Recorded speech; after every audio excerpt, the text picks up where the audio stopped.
नमस्कार। आमार cooking channel अमरांधा घर के मुई आपण मान के बहुत बहुत स्वागत करुछे। आज मुई आपण मान के लगी नहीं कि आसी छे सकाळर जलखिया लगी बहुत ही स्वादिया रेसिपी सिमेई उपमार रेसिपी और टिके भी आज भिडियोटा आपण मान के पसंद लागले लाइक गोटे निहाती करबे। चैनल रे नुआ ताहले अमरांधा घर चैनल के सब्सक्राइब करबा लगी बिल्कुल भी नहीं भूलबे। ताहले चलून आपण माने वीडियो के एंड तक देखून एंजॉय करूँ। तो इने मुझे आपण मन के देखाई दउछे आ गोटे बड़ बाउल रे नहीं जाइछे 2 कप पाखापाखि सिमेई नहीं जाइछे। आपण मन के पाखरु मुझे देखाई दउछे देखि तो पारुथिबे आ टिके पतला वाला जेन रहबा सिमेई सेटा आपण माने सिमेई उपमा लगी यूज नहीं करबे। एंते टिके मोटा थिबा से सिमेई के आपण माने सिमेई उपमा लगी यूज करबे। तो खाइबा लगी भी बहुत बढ़िया लगबा और देखबा लगी भी बहुत सुंदर देखा जिबा। तो चलो नि सिमेई के मुई साइड करी के रखी दउछे। एबे आमे जिमा गैस साइड की आ इने मुई गैस सेट के पले आसी छे आ कढ़ाई रखी देथिली तो देखि पारुथिबे। तो चलून एबे आमे इने तेल ऐड करी दमा। गोटे चम्मच छोट चम्मच रे मैं तेल ऐड करी दउछे। तेल ऐड करी साला परे आमे फ्लेम के ऑन करी दमा और लो टू मीडियम मझी रे रखी दमा फ्लेम की। तेल के आमे हल्का रे गरम हेबा लगी छाड़ी दमा। तेल जेते बेले हल्का रे गरम हे जिबा एबे आमे सब सिमेई की ने ऐड करी दमा। सिमेई ऐड करी साला परे आमे भल करी भाजी दमा। टिके कलर चेंज हेबार तक आमे भाजी दमा और देखि पारुथिबे ने हल्का रे लाल लाल कलर हे जाइछे। और फ्लेम के बिल्कुल भी हाई फ्लेम रे करी कि नहीं भाजबे सिमेई सब पोड़ी जिबा। लो टू मीडियम मझी रे रखी कि फ्लेम के आपण माने एंता भाजी देबे टिके कलर चेंज हेबार तक सिमेई रो। सिमेई भजा रेडी हे जाइछे। एबे मुई फ्लेम के लो टू मीडियम मझी रे ही रखी देइछे। एबे आमे पानी ऐड करी दमा। 2 गिलास भर्ती करी कि इने मुई पानी ऐड करी दउछे। पानी ऐड करी साला परे 1/4 टीस्पून इने नून ऐड करी दउछे। नून ऐड करी साला परे आमे भल करी मिक्स करी दमा।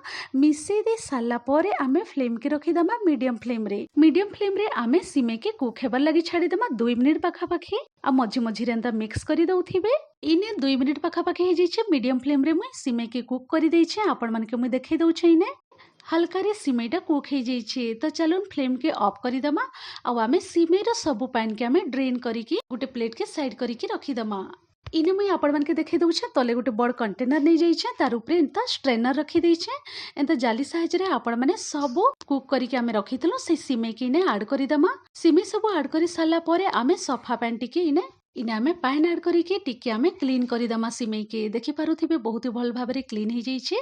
एबे आमे भल करी एंता स्ट्रेनर के टिके तार सब पानी ड्रेन करी साला परे आमे गोटे प्लेट के साइड करी के रखी दमा। तो इने देखि पारुथिबे आपण माने गोटे प्लेट रे मुई सब सिमेई के तार पानी सब ड्रेन करी कि ने साइड करी के रखी देइछे। ई प्रोसेस आपण माने भी निहाती भाबरे फॉलो करबे। आपण मानकर भी सिमेई उपमा बहुत ही बढ़िया रेडी हेबा। गोटा गोटा पूरा बिल्कुल भी चिपचिपे ही की रेडी नहीं हुए बहुत ही बढ़िया रेडी हेबा। तो आउ थरे मुई गैस साइड के पले आसी छे आ कढ़ाई गरम हेबार लगी रखी देइथिली। हल्का रे कढ़ाई गरम हे जाइछे। तो चलून एबे आमे इने गोटे बड़ चम्मच तेल ऐड करी दमा। तेल जेते बेले गरम हे जिबा आमे इने बादाम भाजी दमा। बादाम इने मुई नै जाइछे। सिमेई उपमा रे आपण माने बादाम भी यूज करबे खाइबा लगी बहुत ही बढ़िया लगबा। बादाम के आमे हल्का रे लाल हेबार तक टिके भाजी दमा। तो देखि पारुथिबे इने मीडियम फ्लेम रे मुई रखी देइछे। आ बादाम सब भाजी हे जाइछे। तो चलून सब बादाम के आमे बाहर करी दमा गोटे प्लेट के साइड करी के रखी दमा। आउ आमे इने काजू आउ किशमिश के भी भाजी दमा।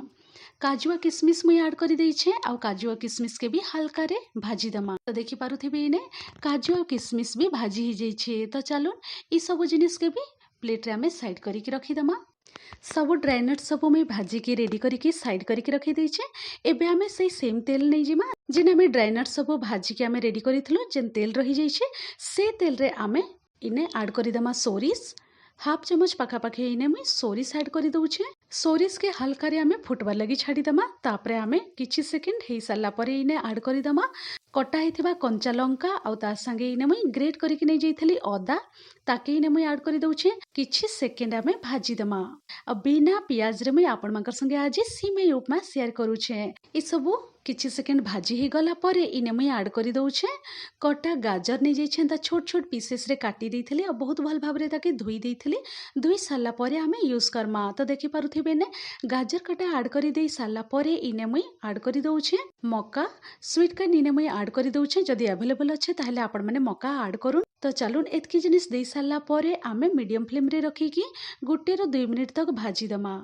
1 ରୁ 2 मिनिट पाखापाखि हो जाइए मक्का आउ गाजर हल्का रे भाजी हो जाइए। तो चलून ई पॉइंट रे मुई ऐड कर दउछे कटा टमाटो टमाटो के बहुत भल भाव धोई देइथली आउ ताके एंता छोट छोट पीसेस करके मुई इने ऐड कर दउछे।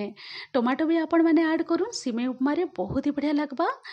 कटा टमाटो ऐड कर सारा परे इने मुई टिके मिक्स कर दउछे आउ इने मुई ऐड कर दउछे स्वाद अनुसार नून दे सारा परे आमे 1 मिनिट पाखापाखि मीडियम फ्लेम रे भाजी देमा। तो इने आपण मानके देखै दउछे 1 ରୁ 2 मिनिट पाखापाखि हो जाइए हल्का रे सब जिनस भाजी हो जाइए। तो चलून सबु सिमे के ई पॉइंट रे हमें ऐड कर दमा। सिमे ऐड कर सारा परे ड्राई नट सब आमे फ्राए करके रखिथलु से ड्राई नट सब भी ई पॉइंट रे ऐड कर दमा और सब जिनस के एकाथरे भल करी आमे मिक्स कर दमा।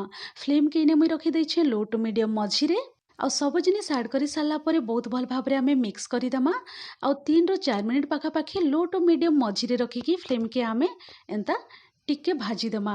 3 ରୁ 4 मिनिट पाखापाखि हो जाइए बहुत भल भाव रे मिसी जाइए आ पूरा बढ़िया रे कुक हो जाइए।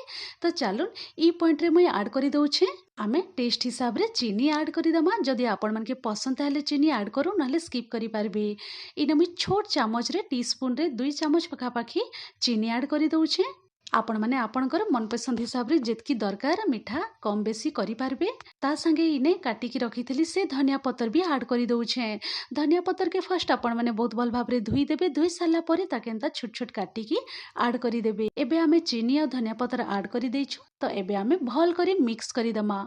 मिसी दी साला परे आउ लो टू मीडियम मझी रे रखिकी फ्लेम के आमे 1 ରୁ 2 मिनिट पाखापाखि एंता कुक हेबार लगी छाड़ी दमा।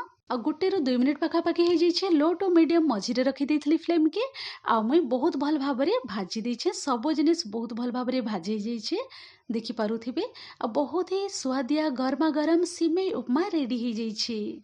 तो देखि पारुथिबे आपण माने बहुत ही बढ़िया देखा जाउछे खाइबार लगी भी बहुत ही टेस्टी लगसी। आपण माने थरे मोर प्रोसेस रे सिमेई उपमा तैयारी करिकी एंजॉय करू। आशा करूछे सिमेई उपमा रो रेसिपी आपण मन के निहाती भाव रे पसंद आबा। आज रे सिमेई उपमा रो रेसिपी आपण मन के टिक्की भी पसंद आइले लाइक गुटे निहाती करबे। चैनल रे नुआ ताहले आम रंधाघर चैनल के सब्सक्राइब करबा लगी बिल्कुल भी नहीं भूलबी। वीडियो के आपण माने एंड तक देखिथिबारु आपण मन के मुई बहुत बहुत धन्यवाद दउछे। Thanks for watching. तो चलून आपण माने भी ई रेसिपी निहाती भाव रे ट्राई करूँ एंजॉय करूँ फिर एंता इजी टेस्टी स्वादी रेसिपी नहीं कि आपण मानकर संगे फिर तरह भी भेट पड़मी। Thanks for watching bye bye take care.